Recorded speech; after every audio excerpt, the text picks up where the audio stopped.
So today's message comes from Mark chapter 10. And so just so you know, those of you who have been reading a gospel chapter a day, and we're trying to keep up with the schedule, chapter 10 would have been yesterday. So you're going, oh, I know all this. So just so you know. So just a guess there. One thing I've noticed in the Bible, have you ever noticed it as you read through the Bible, that you hit certain locations like over and over and over again.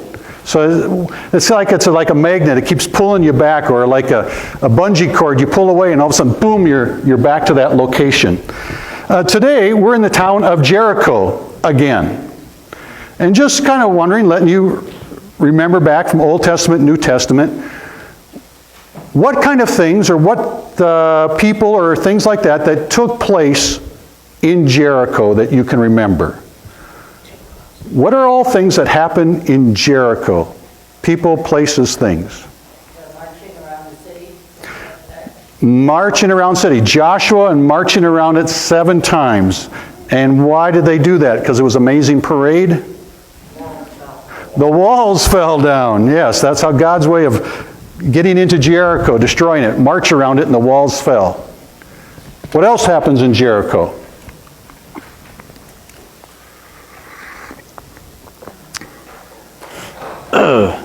Trick question, wasn't it? What happens in Jericho?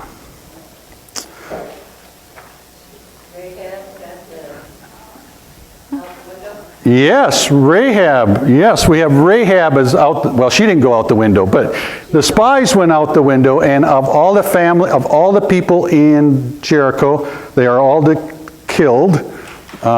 In the walls crashing in the sword that came later, except Rahab and her family, which happens to be, if you look at Jesus' genealogy, Rahab is a part of his genealogy. Okay? Anything else you know about Jericho? I got a lot of coffee, so I know I have time.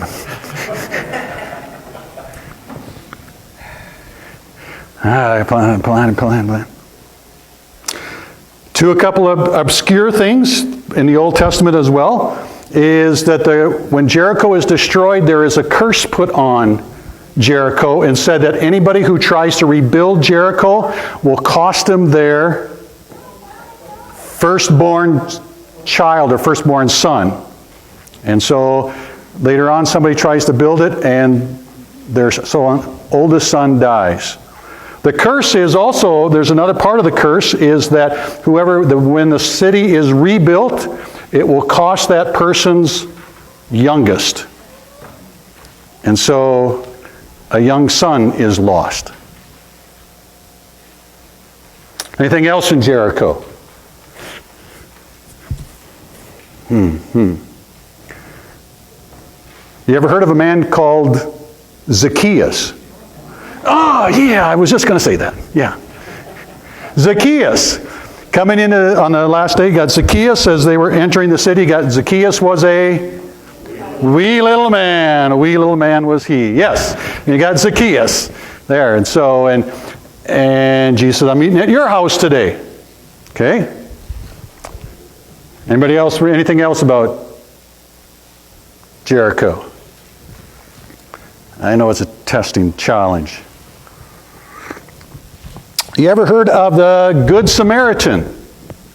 Remember that story? Where was the man walking from Jerusalem to Jericho?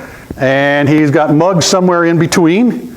And probably, where did the Good Samaritan probably get a hotel to take care of the man? Jericho in the story. Yeah. Not the religious center of the world.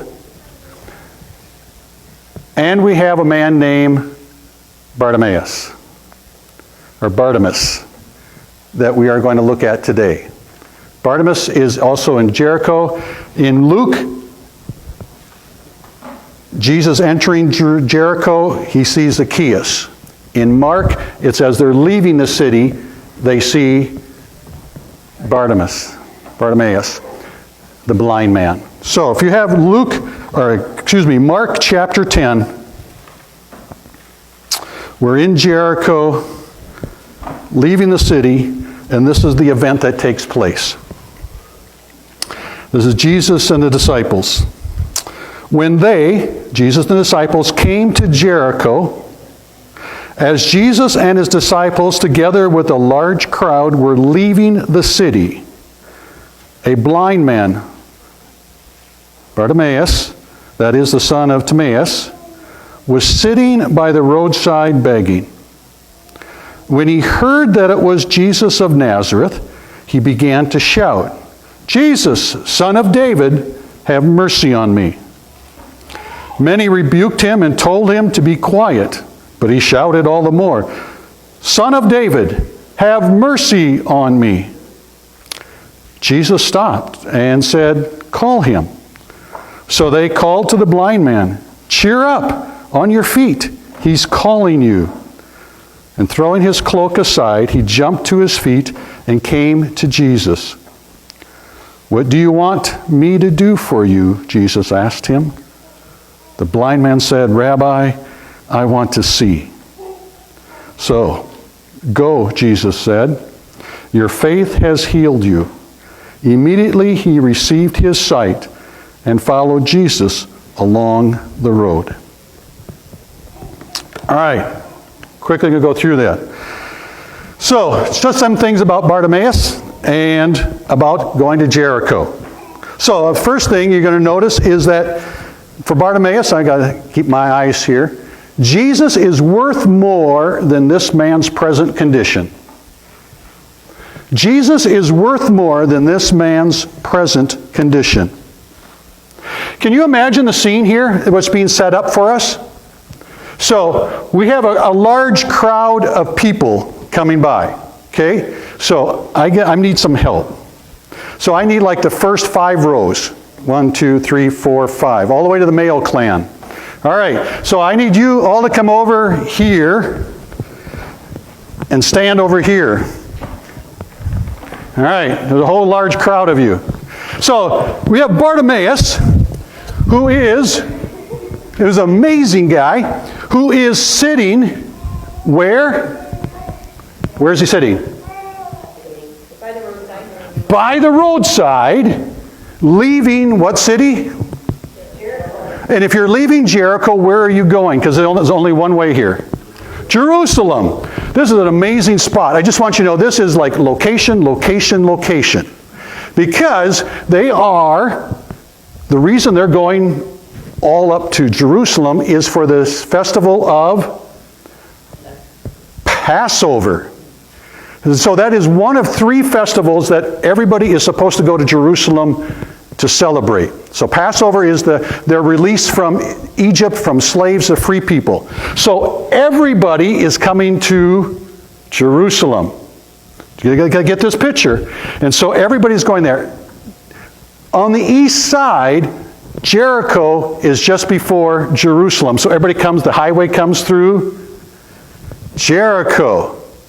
And just like our Psalm of Ascent that we did our beginning, just got to get this picture.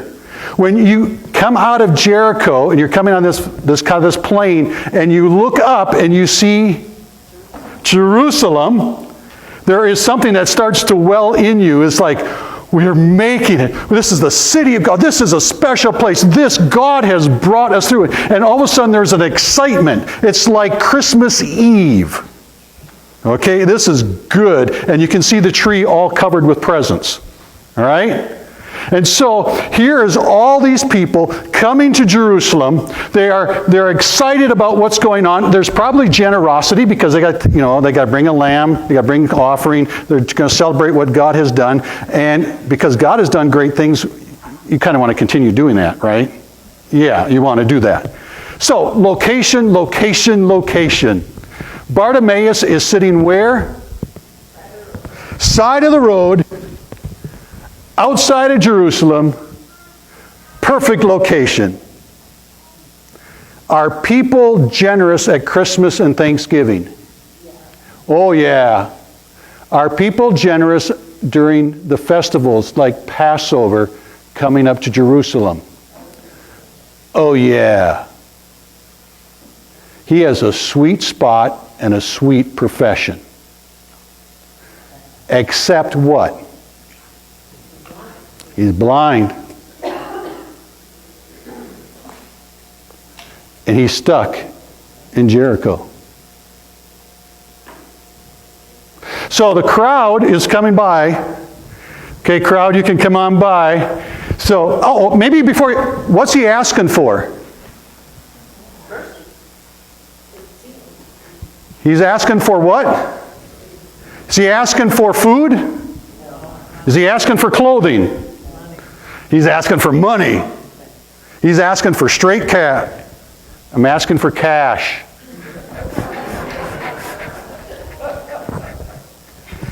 He's on a sweet spot. People are loaded with cash. He's loaded with cash, and they come walking by. They come walking by. They come walking by. You go, so it'd be what? Alms, give alms, help the poor, help the poor. Well, help. Bless you. Oh man, how did you? Come on, you can't see. Come on, help. Give me bless. Help, thank you, bless. Gotta get a job. I got a job. I got a great job. Oh, there, got a blessing. So this is going on for several days. And what his pile, I'm sure he has a bag in the back that he's putting all the extra cash in because this is very lucrative. But the fact is, at the end of the day, he's still blind. He's still in the dark. He's still stuck in Jericho. He is still dependent on the generosity of others. He's still an invalid. And in the midst of the crowd, did you know blind people can hear? I know that may sound weird, but you ever talk to a blind person? We usually get louder so to make sure they hear us. He can hear that somewhere in this crowd, Jesus is walking by. And again, blind people can hear. He's heard some of the things that Jesus has done. And he calls out because Jesus is worth more than all the cash that will be put in his basket. Jesus is worth more than the prime location of asking. Jesus is worth more than living in darkness. He is desperate to have something else than what he has. He would give up anything to get out of his present condition. And so he calls out, Jesus, Jesus, Son of David, have mercy on me. He has nothing to offer Jesus. He has nothing to offer him, but calls out. I ask you, are you tired of your present condition? So much so that you dare ask, call out for Jesus? Are you willing to say, I need Jesus, when everybody else says, shh, quiet, don't disrupt it. You got piles of money. You got a home. You got all the family. You got everything. And you say, I still got nothing.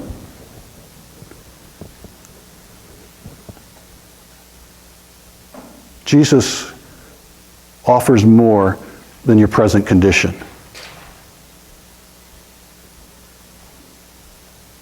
Thank you, crowd. If you want your offering back, it's fine.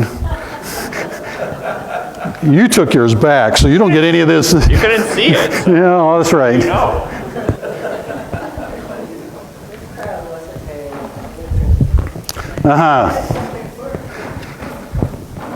Next thing we notice, Jesus there. This is interesting. Jesus stopped. You notice that? Jesus stopped. One author put it, Jesus stopped in his tracks. And so my impression is, and I don't know all the intention of Jesus, but the impression I get is that Jesus has already walked by. It's not like Jesus is back there yet, but Jesus has already walked by. And the Bartimaeus is going, Jesus, have mercy on me. Jesus, have mercy on me. And he's calling out, and Jesus stops.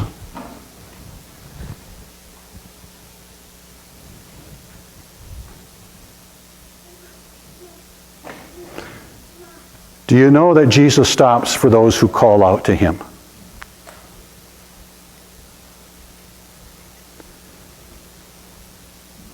He didn't come up, though at times Jesus did do this, but he did not do this, Bartimaeus. He did not walk by and say, hey, Bart, I'm coming to your house tonight. Though he just did that at the other end of town. He didn't say, come up to Bartimaeus and say, hey, you want to be healed? Though he did that in Jerusalem. He walked by the man. He walked by and kept on going, and until Bartimaeus called out, then Jesus stopped.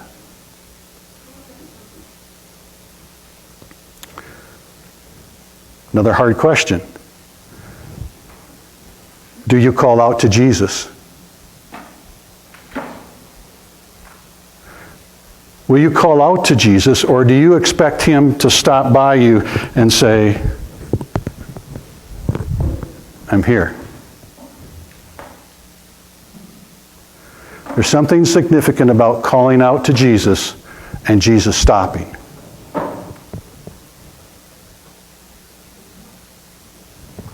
Jesus stopped. You notice this, that Jesus asks the man, he says, go get him. You notice he asked the man, what do you want me to do for you? What do you want me to do for you? Seems like a dumb question, doesn't it?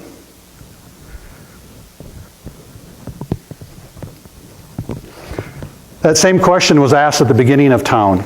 Just want you to know, with two of Jesus' disciples as they were walking into Jericho, James and John. And they came up to Jesus and said, Jesus, we want you to do for us whatever we ask you. And he goes, what do you want me to do for you? And it says, they replied this, verse 37, let one of us sit at your right and the other at your left in your glory. We want positions of power and authority. We want to be seen by you always. We want to be your right hand and left hand man. We want, when they take your picture, we're standing in there. We want to be the ones who are your gatekeeper that will, protect you from the riffraff. We want to be the ones who can interrupt you with important things. We want to be in positions of power and authority. Jesus, that's what we want. And Jesus said, he didn't swear at him. So you're thinking about that. You don't know what you're asking. You can't, it's not mine to give. You see, their asking was totally sinful, and they kind of disguised it as a good thing. Being careful when we ask. They had greed on their heart and in their mind, and Jesus pulled it out and said, no, I'm not. But when it comes to Bartimaeus, he says, what do you want me to do for you? Does Jesus know the man is blind?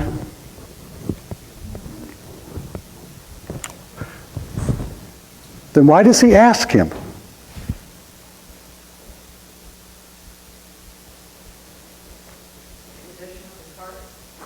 Could be the condition of his heart. Everybody else knows he's blind. He needed to state what he needed. Okay? Bartimaeus needed to know what he needed from Jesus. What is it that you want me to do? What if he would have said, I would like a big pile of money? I would like a handicapped house. I would like a better surgeon. I would have liked, he could have asked all kinds of things. But he asked him, what do you want? And Bartimaeus says, very simple and straightforward, I want to see. I want to see faces. I want to see the trees. I want to see the animals. I want to see the sun and the moon and the stars. I want to see I'm assuming some family. I want to be out of darkness. I want to see. If Jesus was to come up to you and say, what do you want me to do for you? What would you say? Don't have to answer here. Think about it. Jesus came, he stopped, you came to him, and he said, what do you want me to do for you? What would you say?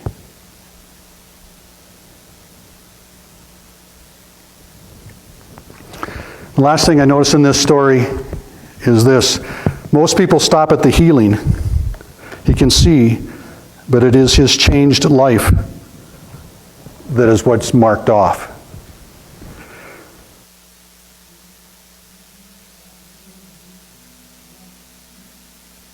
Jesus spit on him.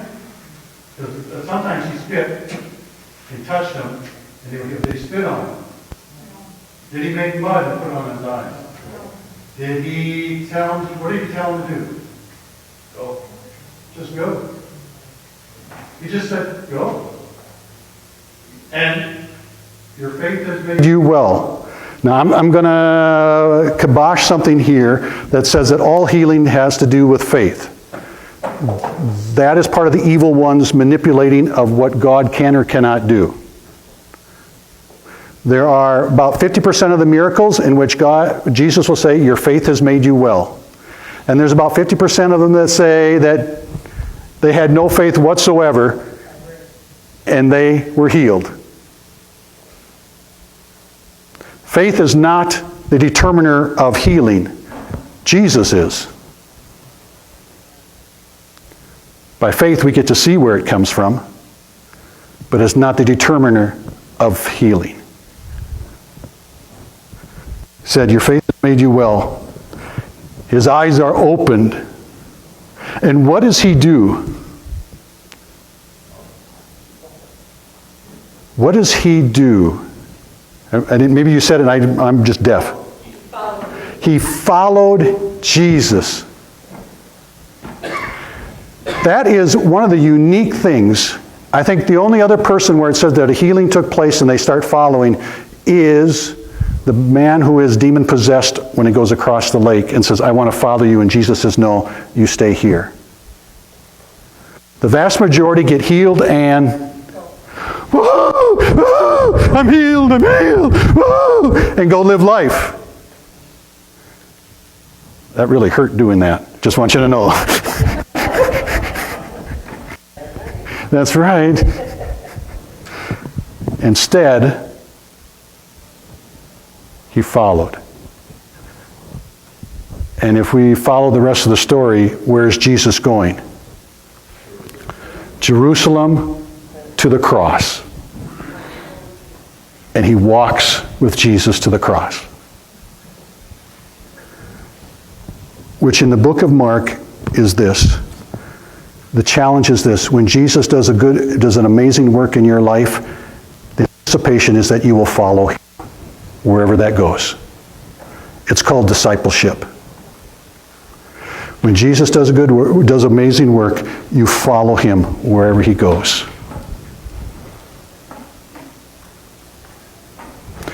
So, Bartimaeus, some unique things. Jesus is worth more than the present situation. Jesus stops when he calls out. Jesus asks, what can I do for you? He's very simple and says, I want to see. and he follows. So, how does this hit life? Well, I'd like to give you an opportunity.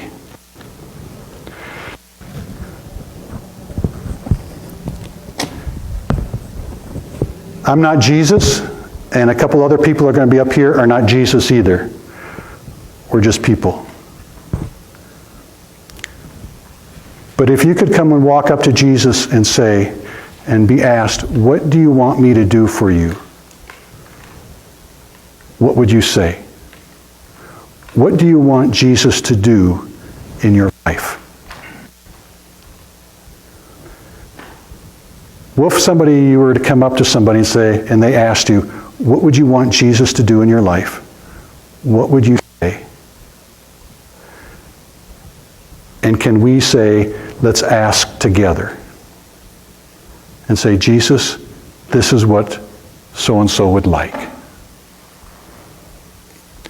And so this is what I'm going to give you this opportunity. I've asked Jill and I've asked Katie to be up here as well. And we're just here. And if you're a little bit tired of your present situation, of saying, I'm just going to call out and I'm going to tell you Jesus is here. And when we call out, he stops, he does stop, and he listens. And he asks, what do you want me to do for you? How would you answer? I'm going to have you just say, we're going to have some music that is being played. So it's not for everybody to hear. But if you would like to come forward and say, this is what I would like Jesus to do. You can come up, you can choose any one of us. We're going to ask this question, what do you want Jesus to do for you? You can say it, and we're going to ask Jesus together. Does that make sense? Make it clear? Okay. That's what we like to do for you.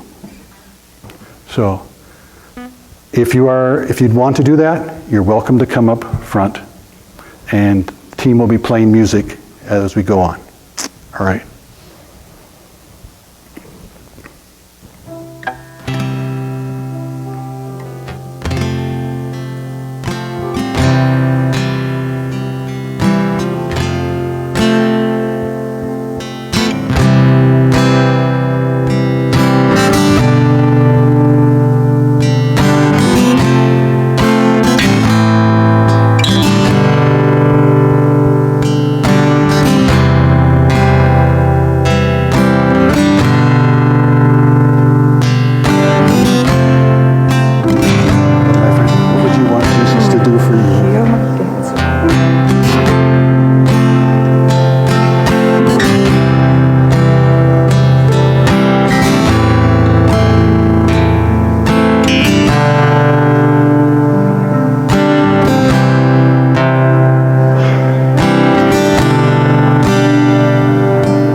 available here. That's okay. And if while we're singing, you would still like to come, you're welcome to do so. All right? Let's pray. Gracious God, I thank you. I thank you for leading us today. I thank you, Jesus, that you stop for those who call out. Jesus, transform our lives. We're tired of the status quo. And we'd like to walk with you in a way that brings us to the cross, where there is life and light. Thank you for your great love for us. Thank you for being with us. We pray in Jesus' name.